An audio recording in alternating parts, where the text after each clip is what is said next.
नमस्कार, debate central में आपका स्वागत है। मैं हूं अभय किशोर। छत्तीसगढ़ में सियासी हलचल तेज है। पूर्व मुख्यमंत्री डॉक्टर रमन सिंह और मुख्यमंत्री भूपेश बघेल आमने सामने हैं। दोनों ही नेताओं ने अपने अपने संगठन और विधायकों को लेकर एक दूसरे को घेरा है। तीखी बयानबाजी इन दिनों सियासी दिग्गजों के बीच देखने को मिल रही है। रमन सिंह ने जहां सीधे तौर पर सीएम भूपेश बघेल को हिदायत देते हुए अपनी पार्टी की चिंता करने की बात कही है, तो वहीं सीएम भूपेश ने रमन सिंह के चुनाव लड़ने पर ही सवाल खड़े कर दिए हैं। मिशन 2023 के लिए दोनों पार्टियां एक दूसरे पर जैसे वार पलटवार कर रही हैं, उससे लगता है कि आने वाले समय में यह घमासान और तेज होने वाला है।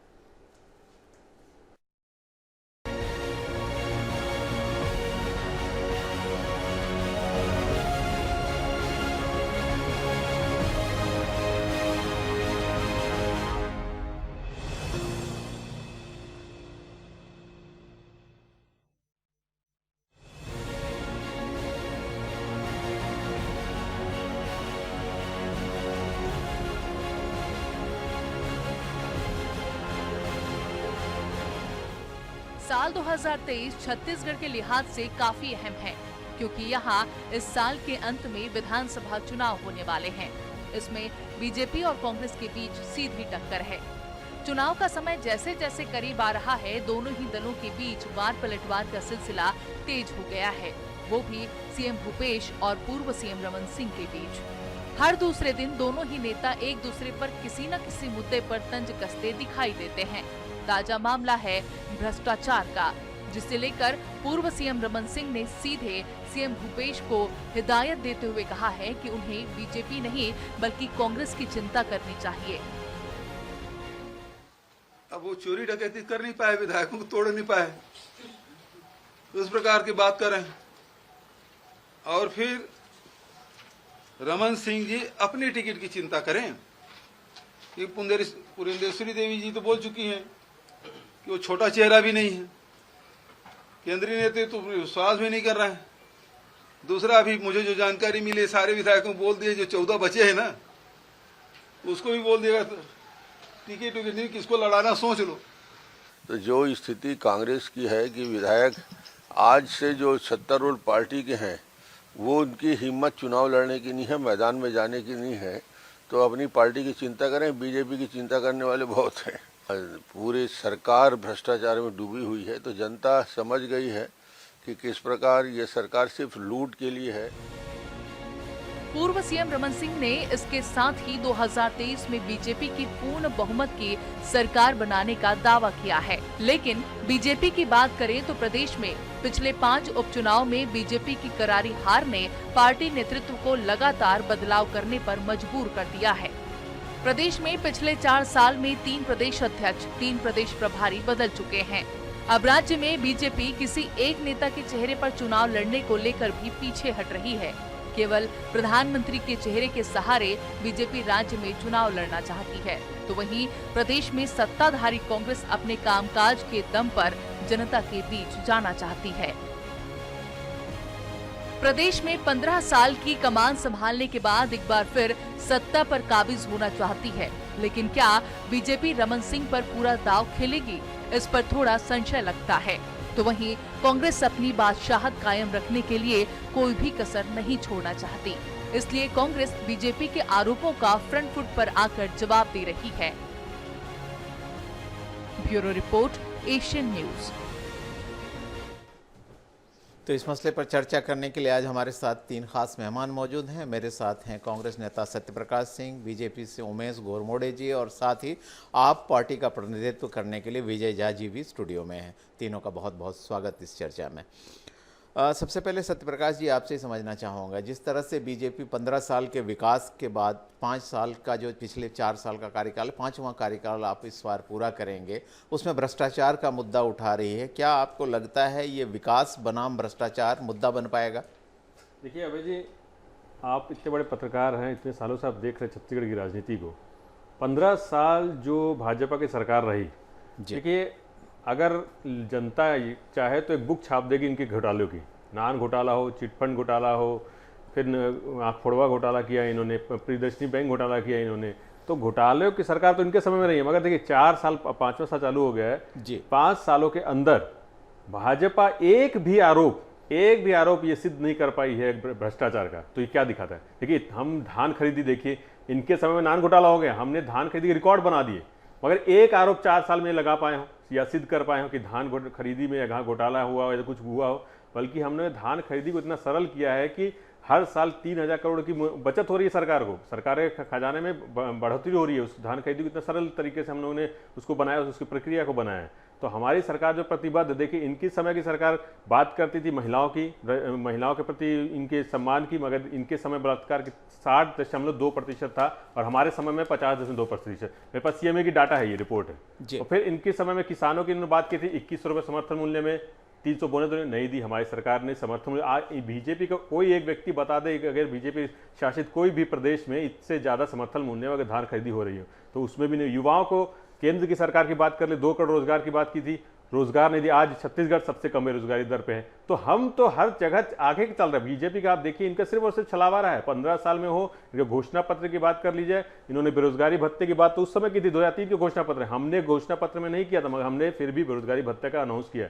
हमारी सरकार तो जो घोषणा पत्र में नहीं था वो भी काम किए हैं। देखिए, आत्मा स्कूल की बात कर लीजिए आप, सी-मार्ट की बात कर लीजिए आप, सस्ती दवा योजना की बात कर लीजिए। तो हमारी सरकार हर वो काम कर रही है जो जन सरोकार से, ये नहीं देखती कि हमने घोषणा पत्र में क्या लिखा क्या नहीं। हमने घोषणा पत्र के 90% वादे पूरे कर दिए।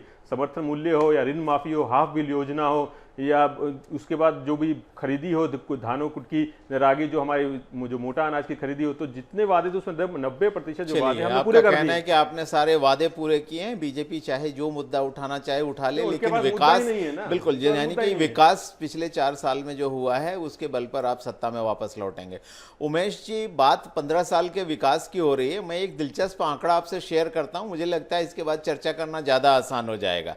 2004 में, यानी आपकी सरकार आने के तुरंत बाद, जो पर कैपिटा इनकम राज्य की थी, प्रति व्यक्ति आय, वो 29,047 रुपये थी, जो 2018 में बढ़कर 89,000 रुपये पहुंच गई थी। यानी कि इस दौरान 59,953 रुपये प्रति व्यक्ति आय में बढ़ोतरी हुई, एक बड़ी वृद्धि दिखाई देती है। लेकिन जब कांग्रेस के शासनकाल के 4 साल की मैं तुलना करता हूं, तो आप अगर देखेंगे कि 89,000 से 2022 आते आते ही ये जो पर कैपिटा इनकम था वो बढ़कर 1,18,401 रुपये, यानी कि 29,401 रुपये 4 साल के भीतर बढ़ा। औसत अगर मैं दोनों का आपको बताऊं तो 14 साल में औसत बैठा सिर्फ 4,282 रुपये प्रति वर्ष, लेकिन कांग्रेस के 4 साल का औसत बैठता है 7,350 रुपये प्रति वर्ष। तो विकास कैसे नहीं हुआ? आप कैसे अपने विकास, जो 15 साल के विकास जो है, उसकी दुहाई लेके कैसे जनता के पास जाएंगे? देखिए आदरणीय नारायण जी, आपने बहुत अच्छा सवाल उठाया। और छत्तीसगढ़ को जिस प्रकार से आपने इस आधार पे प्रतिवर्ती आय के आधार पर तुलनात्मक अध्ययन यहाँ पर रखा है, तो हमको इस बात को भी समझना होगा कि किस प्रकार से मध्य प्रदेश से अलग होने के बाद शुरुआती 3 वर्ष और शुरुआती 3 वर्ष के भय, भूख और आतंक के साये में छत्तीसगढ़ जिस प्रकार से रहा, वहां से 2003 से तमाम क्षेत्रों के अंदर में, चाहे इंफ्रास्ट्रक्चर डेवलपमेंट की बात करें, स्वास्थ्य की बात करें, शिक्षा की बात करें, भुखमरी से छत्तीसगढ़ परेशान था, बेहाल था। वहां पर पीडीएस सिस्टम, बेहतर पीडीएस सिस्टम जिस पूरे विश्व में सराहना की गई, उसको प्रारंभ करने का काम डॉक्टर रमन सिंह की सरकार ने किया। और वहां से शून्य से हम चले थे और 2018 के आते आते तक हमने विकास का कीर्तिमान, हर क्षेत्र के अंदर में हम सरप्लस रहे, बिजली से लेकर तमाम स्तर तक। और जो 18 के अंदर में जो छत्तीसगढ़ था, एक प्रकार से बहुत तेज गति से आगे बढ़ता हुआ छत्तीसगढ़ था। वहां से कांग्रेस की सरकार आती है और कांग्रेस की सरकार के आने के बाद निश्चित तौर पे आपने जो आंकड़े यहाँ पर सामने रखे, लेकिन इन आंकड़ों के साथ हमको यह भी देखना पड़ेगा कि किस प्रकार से ऋण लेने में, आज अगर हम कर्ज की बात करें तो कुल बजट का 87% के लगभग छत्तीसगढ़ के ऊपर कर्जा हो गया है। बिल्कुल, मैं यहाँ आपसे सहमत हूँ, 2003-4 में कर्ज जो है 11,144 करोड़ रुपए था, जो कि बढ़कर 2021 में भी अगर मैं देखूं तो 84,000 करोड़ रुपए 2022 में हो गया था। मैं यहां आपसे सहमत हूं, लेकिन इसमें कांग्रेस का कहना है कि केंद्र सरकार ने उसको उसका ड्यू नहीं दिया, जिसकी वजह से उसको कर्ज लेने को मजबूर होना पड़ा। मैं इस पर प्रतिक्रिया लेता हूं सत्यप्रकाश जी की। जी सत्यप्रकाश जी, मैं एक बार जवाब ले लेते हैं ना। आपने कहा कि आपने जो है कर्ज लिया, जवाब लेते हैं। देखिए अभय जी, इन्होंने बोला कर्ज की बात जी। कर्ज हम लेंगे, अगर किसानों के लिए अगर लेना पड़े तो हम लेंगे, अगर रोजगार के लिए लेना पड़े हम लेंगे। हम वो इनके केंद्र सरकार की आप जाकर बात कर लीजिए, 3 गुना बल्कि कर्ज हो गया भारत सरकार के ऊपर। तो हमारे यहाँ तो बल्कि विकास काम है। अगर वहां पे आप देखिए कर्जा इन्होंने लिया भारत सरकार ने, तो बेरोजगारी सबसे चरम पर है, महंगाई सबसे चरम पर है, तो वहां तो कर्ज लेने के बाद भी काम नहीं हो रहा है। और यहाँ पे अगर कर्ज लिया जाए तो किसान की आत्महत्या नहीं हो रही है, रोजगार सबसे ज्यादा यहाँ पे रोजगारी दर कम है, तो यहाँ पे तो विकास के काम हो रहे हैं। और देखिए इनके वजह से कर्ज ज्यादा लेना पड़ रहा है। अगर ये हमारा जो बनता है 55,000 करोड़ रुपए जो केंद्र सरकार से लेना, अलग अलग मदों में जीएसटी का हो, ओपीएस का हो और कोल रॉयल्टी, अगर वो सब दे दे तो हमारे को कर्ज ना लेना पड़े। चलिए, भाई यानी सरकार आपका को तो कहना अपने है कि विकास केंद्र कामों के लिए सरकार, लेना पड़ रहा है। आपका कहना है केंद्र मजबूर सरकार कर ही रही है। आपको देखिए, मजबूर कहीं कर ना रही है। कहीं बिल्कुल, षड्यंत्र है केंद्र बिल्कुल, सरकार क्योंकि की, वो आप चाहती है कि कर्ज पार्टी से विजय झा भी हैं, तीसरे दल की तरफ जो है वो ले जाना चाहते हैं हर राज्य को, क्योंकि अभी तक बाइपोलर कंटेस्ट हमेशा रहा है, इच्छाएं बहुत बड़ी हैं। आप पार्टी का सीधे सीधे कहना है कि दोनों पार्टी किसी काम की नहीं, हमारी पार्टी आएगी वो राज्य का विकास करेगी। विजय झा जी, ये जो दावे प्रतिदावे चल रहे हैं 15 साल बनाम 4 साल के, इसमें आपका क्या कहना है? देखिए, हमारा तो एक ही कहना है कि दोनों हमारे प्रवक्ता साथी जी। जो अपनी अपनी बातें रख रहे हैं, और मैं लगभग हर टीवी डिबेट में जाता हूं, कांग्रेस और बीजेपी के प्रवक्ता आपस में जिस हिसाब से लड़ते हैं, ये तो पब्लिक है, सब जानती है, आपके चैनल को पूरा पब्लिक देख रही है। आपस में एक दूसरे को लोग जिस हिसाब से बोल रहे हैं, हमको किसी की निंदा करने की जरूरत नहीं है। हॉकी का गेम आपने देखा होगा, एक बाल को 2 प्लेयर लड़ते रहते हैं, एक तीसरा आता है बीच में निकाल करके हम अरविंद केजरीवाल जी को ले जाएंगे, इसलिए ले जाएंगे। दिल्ली सरकार में 1 रुपए का कर्ज आज की तारीख में नहीं है। पंजाब में आम आदमी पार्टी की सरकार बनी, वहां मुख्यमंत्री जी ने कहा था हम 35,000 अनियमित कर्मचारियों को नियमित करेंगे, और बाकायदा कैबिनेट में ला करके उनको नियमितीकरण कर दिया गया। जैसे आप अभी आंकड़े बता रहे थे, हमारे छत्तीसगढ़ की जनता का, आम आदमी का आय बढ़ना तो दूर, प्रति व्यक्ति 50,000 से ऊपर के कर्ज में है। छत्तीसगढ़ की सरकार, भाजपा सरकार में 36,000 करोड़ के कर्ज में थे, वो बढ़ते बढ़ते आज 1 लाख करोड़ से ऊपर छत्तीसगढ़ पर कर्ज है। शिक्षा की बात करें, स्वास्थ्य की बात करें, बेरोजगारी की बात करें, तो केवल एक दूसरे को पर आरोप प्रत्यारोप। किसान लोगों की आप बात करो ना, किसान लोगों के लिए जितनी योजनाएं हैं, बड़े बड़े फ्लैक्स लगा देने से, पैसा खर्च कर देने से काम नहीं दिखता, काम जमीनी स्तर पर दिखता है। और चलिए, काम जमीनी स्तर पर दिखता है। उमेश जी, अगर गरीबी के आंकड़ों, आप डेवलपमेंट की बात करें, बिल्कुल आपने किया डेवलपमेंट, लेकिन अगर गरीबी की बात करें तो 2018 में राज्यसभा सांसद प्रमोद तिवारी ने एक बयान दिया था, आपने भी जरूर उसे पर देखा होगा। उन्होंने जो आरोप लगाया था, उन्होंने कहा था रमन सरकार जो है, ऐसा लगता है कि गरीब बनाने और गरीबी बढ़ाने की फैक्ट्री बन गई है। 15 साल में गरीबी 37% से 50% तक जा पहुंची। तो अगर आपके समय में विकास हो रहा था, आपके समय में 15 साल में राज्य प्रगति के पथ पर था, तो गरीबी क्यों बढ़ी? देखिए, जिस प्रकार से गरीबी को लेकर के बयान, और अगर उसको लेकर के चिंता नहीं होती तो बेहतर पीडीएस सिस्टम नहीं आता। उसको लेकर के अगर चिंता नहीं होती तो 50,000 रुपए तक के स्मार्ट कार्ड का इलाज डॉक्टर रमन सिंह के शासनकाल में मुफ्त नहीं होता, जिसको कांग्रेस के शासन आते ही बंद कर दिया गया।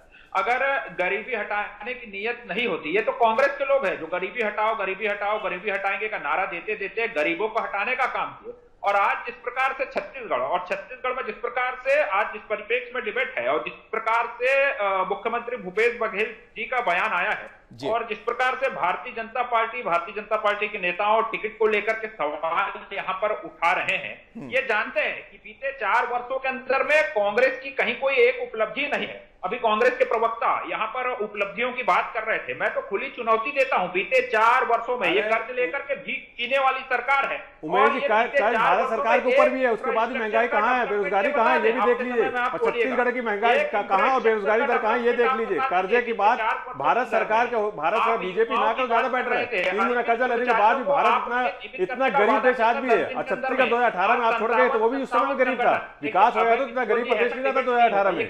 11,80,000 करोड़ का खर्च अभी भी भारत देश के ऊपर आपने आने वाले बजट में दिया है। ये बीच में इंटरप्ट करेंगे। आप गलत बयानबाजी कर रहे हैं, तो एक प्रतिष्ठित चैनल में बैठ के आप गलत बयानबाजी कर रहे हैं। दर्शक भी देख रहे हैं इसे, करोड़ों दर्शक इस चैनल को देखते हैं, तो ऐसे गलत बयान मत दीजिए। तो मेरे को उस त्रुटि को सही करना पड़ेगा। पर ये नहीं कहेंगे। उमेश जी को जवाब देने देते हैं। सत्यप्रकाश जी, मैं आपके पास दोबारा सत्यप्रकाश जी आपके पास मैं दोबारा आऊंगा। उमेश जी को अपनी बात पूरी करने देते हैं। जब तक हम उनकी बात सुनेंगे नहीं, तब तक एक सार्थक चर्चा होगी नहीं। उमेश जी, अपनी बात पूरी करिए। देखिए, सत्यप्रकाश जी से लेकर के मुख्यमंत्री भूपेश बघेल जी तक यही दिक्कत है यही समस्या।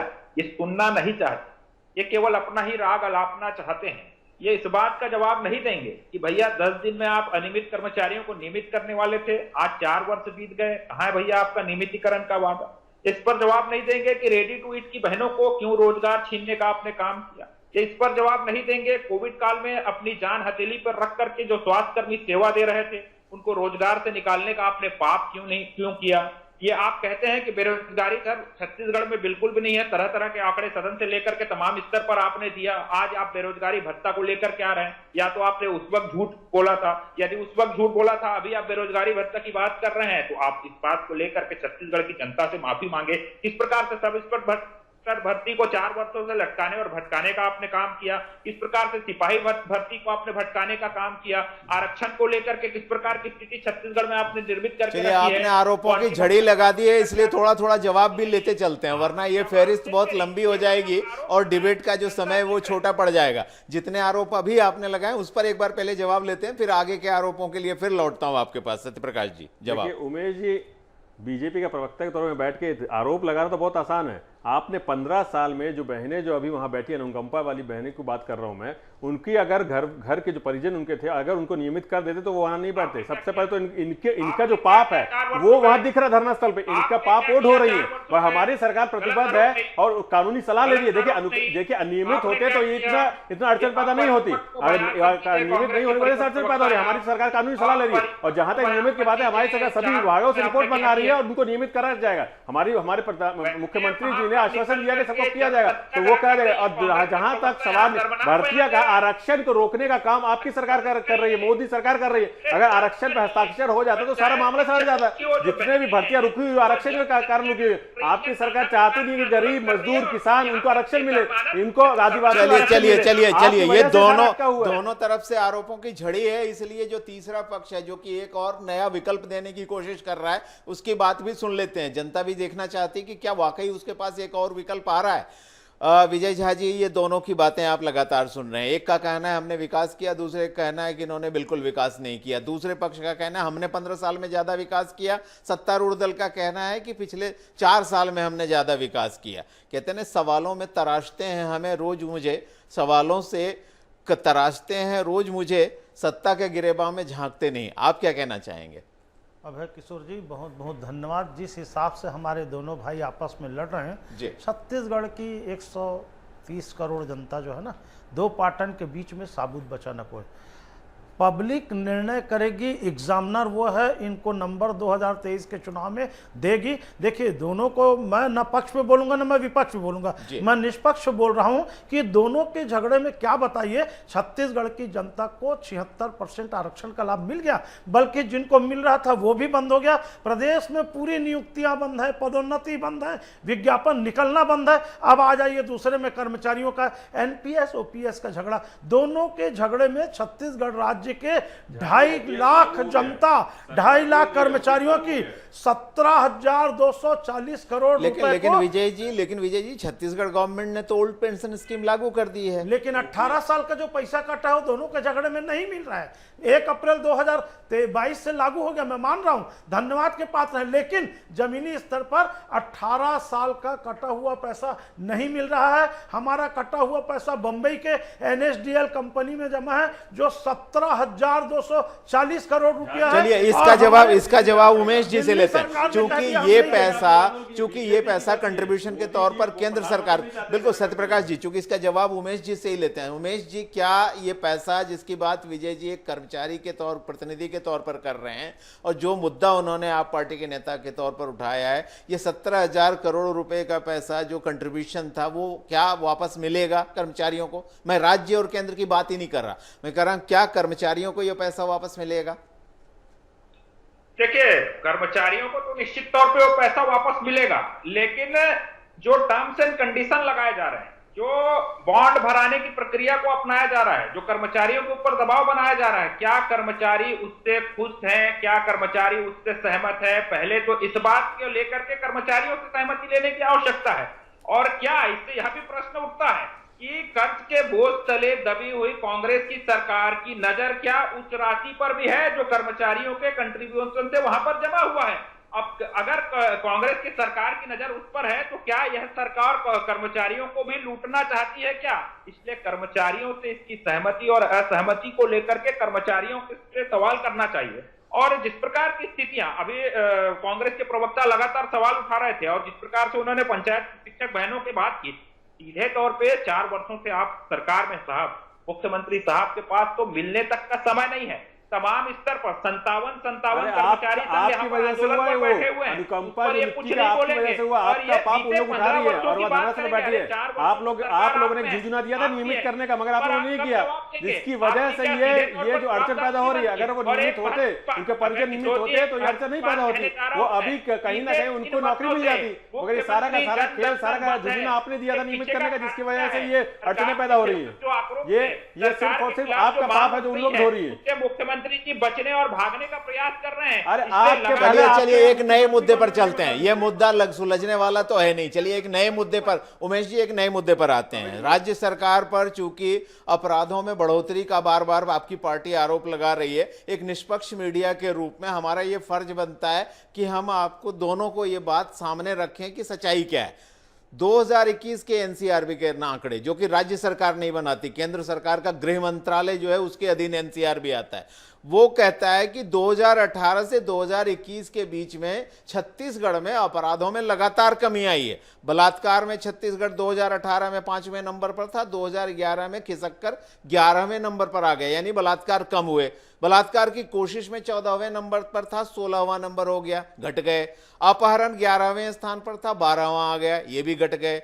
डकैती संगठित अपराध में राज्य 12वें नंबर पर था, 16वां हो गया। केवल हत्या और हत्या की कोशिश, ये एक ऐसी जगह है जहां पर कोई बदलाव नहीं हुआ है। जैसे 15वें स्थान पर 2018 में था, 2021 ये एनसीआरबी की रिपोर्ट 2021 की कहती है। अगर आपकी केंद्र सरकार के गृह मंत्रालय के अंदर आने वाली एक संस्था कहती है कि छत्तीसगढ़ में अपराध घट रहे हैं, तो आपके इस आरोप का आधार क्या है कि छत्तीसगढ़ में अपराध बढ़े हैं? देखिए, निश्चित तौर पे जो घटनाएं हैं और राजधानी रायपुर से लेकर के तमाम कोने कोने से जो घटनाएं निकल करके आती रही है और समय समय पर इन घटनाओं की पुनरावृत्ति और समय समय पर जिस प्रकार से संगठित अपराध की बात हो, वीडियो वायरल करने की बात हो या एक दहशत का वातावरण निर्मित करने का विषय हो, लगातार हमने आपके प्रबुद्ध चैनल ने लगातार इन खबरों को दिखाया, जागरूक करने का प्रयास किया है। लेकिन मैं फिर भी कहूंगा, अपराध का ग्राफ पहले से ज्यादा बढ़ा है और एनसीआरबी के आंकड़े किस आधार पर बनते हैं? जो एफआईआर दर्ज होते हैं और तमाम तरह की जो घटनाएं होती है उसके आधार पर बनते हैं। लेकिन मेरा स्पष्ट तौर पे आरोप है कि बहुतायता मामलों में एफआईआर छत्तीसगढ़ में दर्ज नहीं की जा रही है। ये गंभीर आरोप है, ये गंभीर आरोप है। सत्यप्रकाश जी से इसका जवाब लेते हैं। सत्यप्रकाश जी, क्या बीजेपी के इस आरोप में दम है कि ये आंकड़े कम इसलिए हुए हैं क्योंकि अपराध के जो एफआईआर दर्ज होनी चाहिए वो मामले दर्ज ही नहीं हो रहे? सबसे पहले अभय जी, मैं आपको धन्यवाद बोलूंगा कि आपने एनसीआरबी डाली, तो मैं भी इनको दिखाने वाला था। एनसीआरबी डाटा मेरे पास भी था।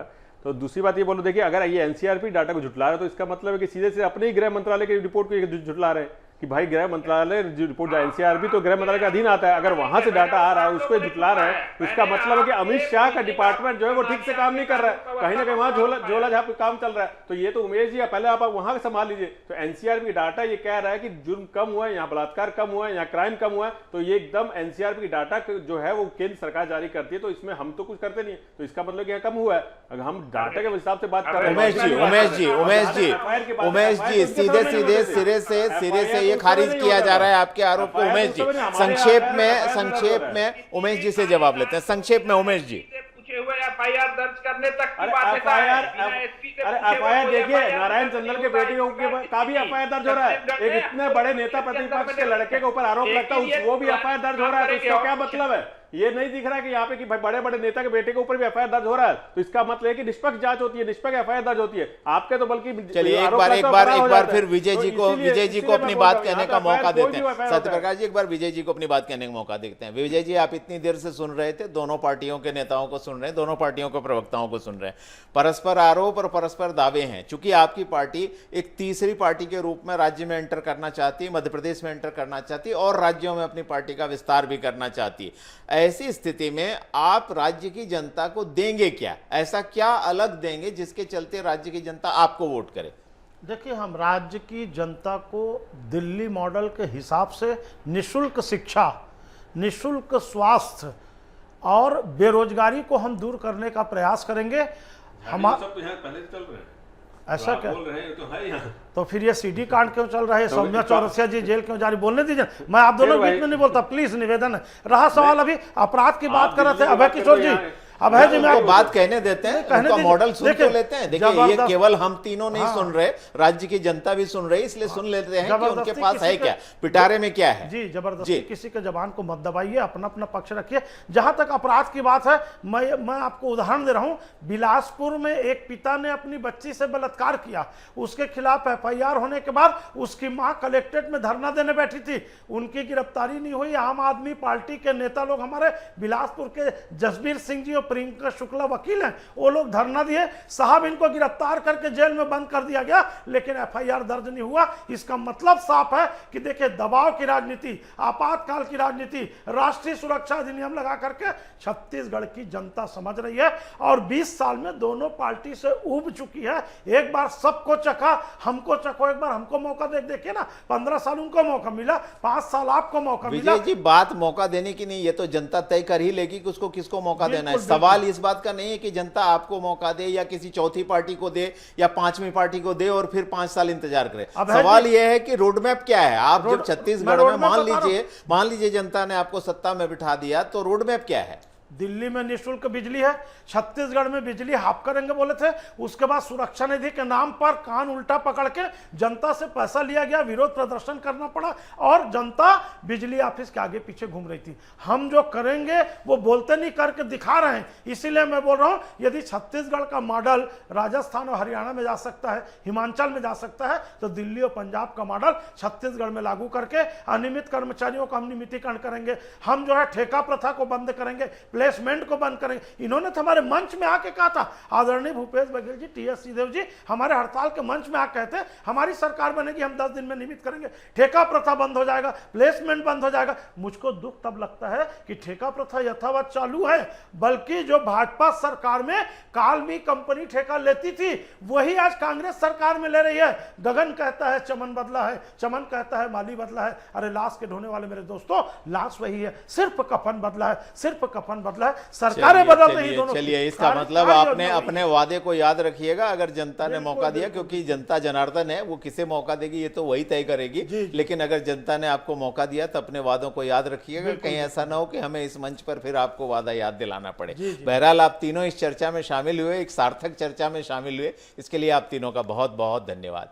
तो डिबेट सेंट्रल में आज हम चर्चा कर रहे थे 15 साल बनाम 5 साल की जो लड़ाई छेड़ी जा रही है बीजेपी कांग्रेस के बीच में। दोनों पार्टी के, एक पूर्व मुख्यमंत्री, एक मौजूदा मुख्यमंत्री कहते हैं कि एक दूसरे के गिराबान में झांकने के बजाय अपनी पार्टी को मरम्मत करो, हम अपनी अपनी पार्टी की चिंता कर लेंगे। तीसरी ओर आप पार्टी भी है जो नए नए वादों के साथ, नए नए सपनों को के साथ राज्य में एंटर करना चाहती है और दो तरफा मुकाबलों को तितरफा मुकाबले में कन्वर्ट करना चाहती है। इंतजार करते हैं थोड़ा। आज के लिए मुझे दीजिए इजाजत, नमस्कार।